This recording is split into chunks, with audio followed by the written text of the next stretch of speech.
Selamat sore untuk semua. Pada kali ini saya akan mempresentasikan tugas mesin konversi energi mengenai bahan bakar fosil. Perkenalkan, nama lengkap saya Ignatius Lakus Tahagur. Saya kelas C, NIM 1806020104. Prodi Teknik Mesin, Fakultas Sains dan Teknik, jurusan Universitas Nusa Cendana. Untuk mempersingkat waktu, saya akan menjelaskan bagian yang pertama, yaitu bahan bakar fosil. Yang pertama, pengertian bahan bakar fosil.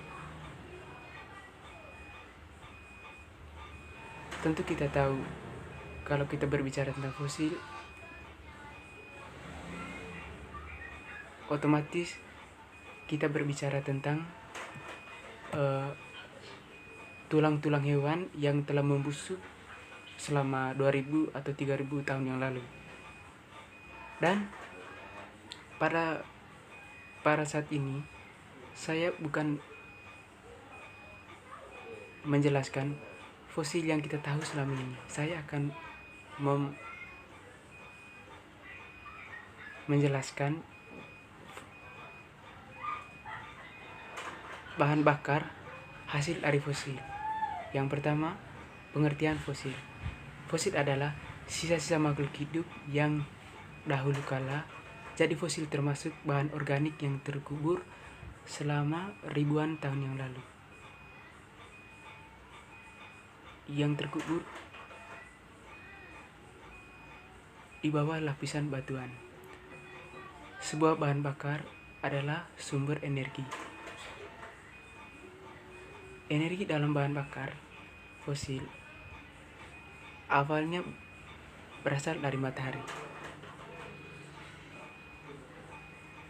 Tanaman menggunakan energi sinar matahari untuk membuat makanannya sendiri.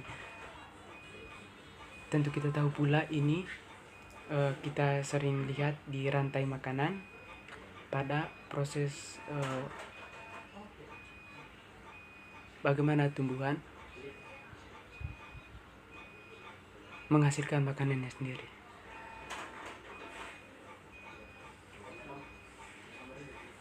Energi dalam tumbuhan diteruskan ke hewan yang memakan tumbuhan. Sebagian energi tersisa di tumbuhan dan hewan yang mati,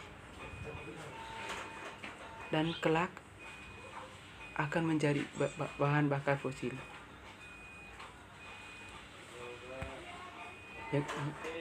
Yang berikut jenis-jenis bahan bakar fosil. Yang pertama, batu bara. Oke, pada slide ini saya tidak memaparkan gambar batu bara. Baik, langsung saja. Batu bara memiliki banyak energi di dalamnya ketika dibakar. Batu bara menghasilkan panas dan energi cahaya. Manusia menggunakan batu bara untuk pemanas dan kemudian atau memasak. Membakar batu bara lebih mudah karena batu bara terbakar lebih lama daripada kayu ataupun ranting-ranting pohon ataupun hal-hal lain. Oleh karena itu, tidak perlu dikumpulkan sesering mungkin. Orang mulai menggunakan batu bara pada tahun 1800-an untuk menghangatkan rumah mereka. Kereta dan kapal menggunakan batu bara untuk bahan bakar. Pabrik menggunakan batu bara untuk membuat besi dan baja. Saat ini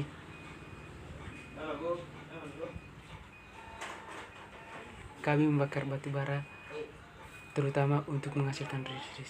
Nah, di sini pada zaman dahulu batu bara pada kereta sebagai bahan dasar untuk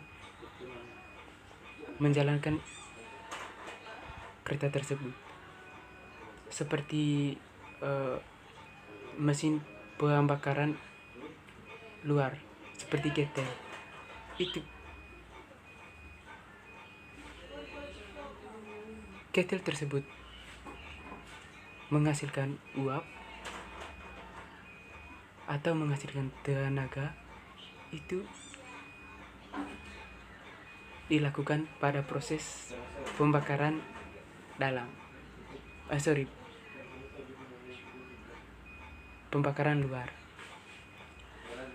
Yang berikut, nilai kalori untuk mengukur energi yang tersedia dalam satuan massa sampel batu bara. Ini diukur dengan metode uji standar ASTM atau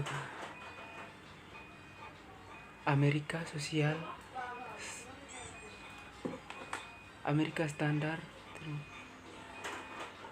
D ASTM 2015. Nilai kalori kotor bahan bakar padat oleh kalori bom adiabatik atau dengan metode uji standar ASTM D3286. Nilai kalori kotor bahan bakar padat dengan kalori bom jaket isotermal dengan tidak adanya nilai yang diukur secara langsung. Nilai kalori bruto atau atau batu bara atau dalam satuan BTU per LB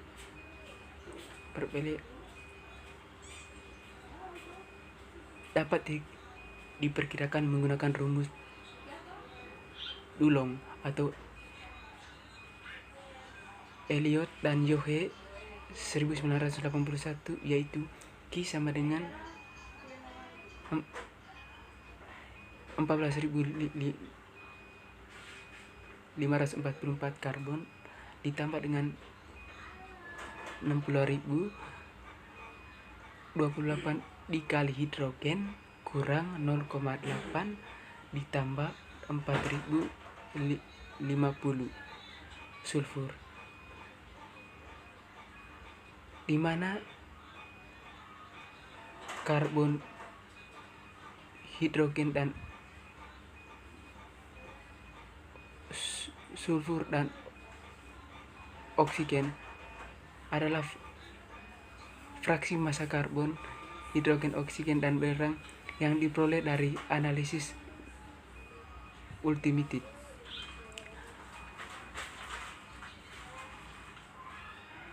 Pembengkakan, pengumpulan, dan pemanggangan semua mengacu pada sifat batu bara bituminous tertentu untuk berubah dalam ukuran komposisi, dan terutama kekuatan ketika dipanaskan perlahan dalam atmosfer lembab antara 450 dan 550 atau 600 Fahrenheit. Dalam kondisi seperti itu, sampel batu bara awalnya menjadi lunak dan sebagian mengalami devolatilitasi atau mengalami pencairan.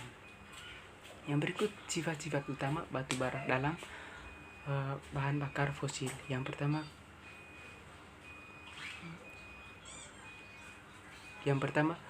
sifat fisika. Di antaranya nilai densitasnya, kekerasan, ketergerusan atau grindability, warna, dan pecahan. Sifat kimia batu bara merupakan kandungan senyawa yang terkandung dalam batu bara tersebut. Di antaranya kandungan karbon, hidrogen, oksigen, nitrogen, dan sulfur. Dan ini sudah dijelaskan slide sebelumnya tentang rumus-rumus yang dipakai untuk mengukur nilai kalori dari suatu batu bara. Yang berikut minyak bumi. Nah,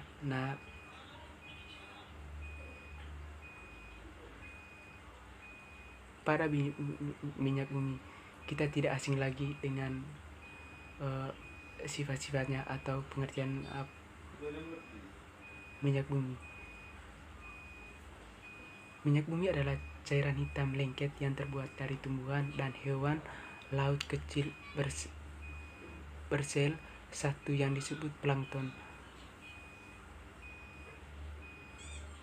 Untuk mendapatkannya, kita mengebor lubang sempit jauh ke dalam bumi dan memompanya kembali ke permukaan menggunakan alat hisap. Ini dilakukan para teknik perminyakan mentah yang ada di tambang minyak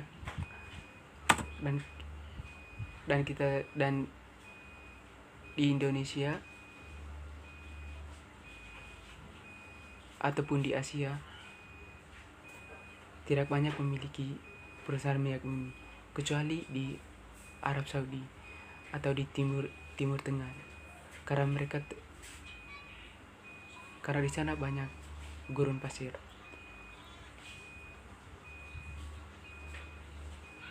Oli yang diubah menjadi bensin atau solar untuk membuat mobil Anda melaju teruntuk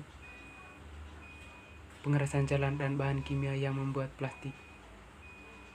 Minyak tidak ditemukan di danau bawah tanah yang berisi cairan hitam. Sebaiknya batuan dan reservoir minyak memiliki lubang-lubang kecil yang disebut pori-pori. Tekanan dari lapisan batuan di atas reservoir menekan tetesan minyak ke dalam pori-pori. Insinyur perminyakan mencari cara untuk menghilangkan minyak,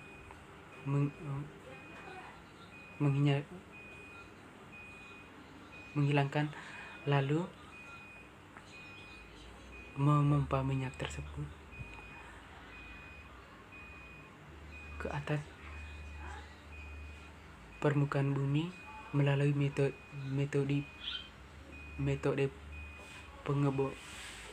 pengeboran. Yang berikut hasil produksi minyak bumi. Kategori ini mencakup bensin motor, penerbangan, bahan bakar jet, minyak tanah, disilat atau minyak bakar, sisa bahan bakar, stok pakan petrokimia,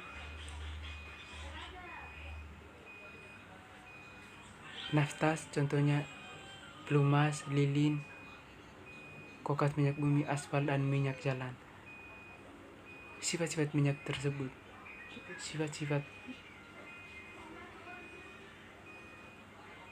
utama minyak bumi dalam proses bahan bakar fosil, yaitu sifat fisik. Minyak memiliki warna hitam kecoklatan, tidak dapat bersatu dengan air. Yang kedua, sifat kimia. Mudah terbakar, gas-gas yang melarut di dalamnya dengan berat jenis kisaran antara 0,8 ribu sampai 1,0000. Yang berikut ini tabel hasil total pengecoran minyak mulai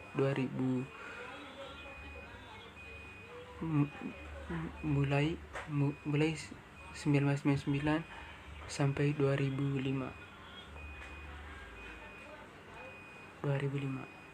Dan yang di Asia sangat rendah. Yang paling banyak itu di Amerika Utara, karena mereka memiliki teknologi yang sangat canggih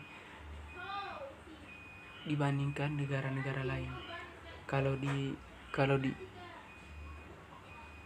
Eropa Barat itu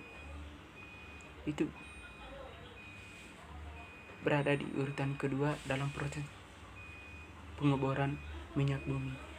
Ini dilansir pada tahun pada ASTDM 2015 yang melansirkan hasil pengubahan minyak bumi. Yang berikut gas bumi. Gas bumi merupakan salah satu jenis sumber energi bahan bakar fosil berbentuk gas. Gas bumi termasuk dalam senyawa hidrokarbon dengan komposisi utama berupa unsur atom karbon atau C dilambangkan dengan C dan atom hidrogen dilambangkan dengan H yang membentuk metana CH4 CH plus 4CH. Di dalam bumi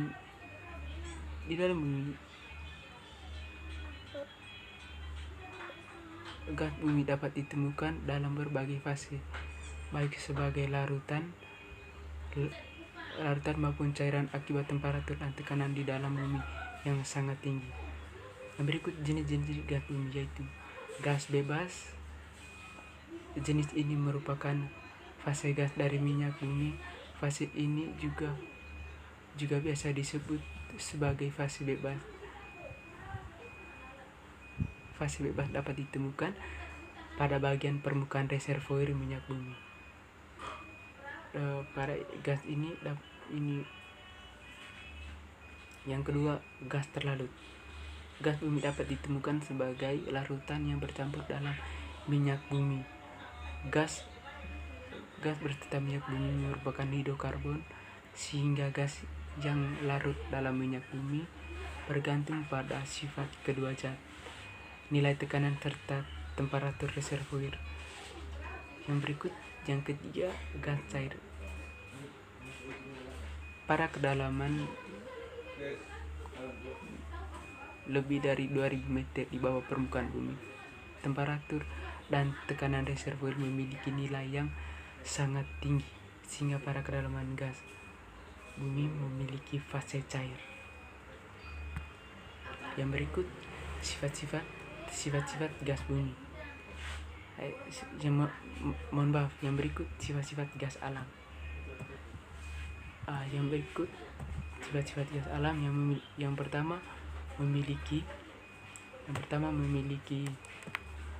hidrokarbon dengan kerumunian tinggi. Tujuannya untuk menjamin kualitas maupun kuantitas gas bumi. Yang berikut tidak menimbulkan korosi apabila terjadi perkaratan terhadap peralatan pengolahan. Yang ketiga, mempunyai nilai kalori tinggi bila gas tersebut akan digunakan sebagai bahan bakar. Baik, mohon maaf atas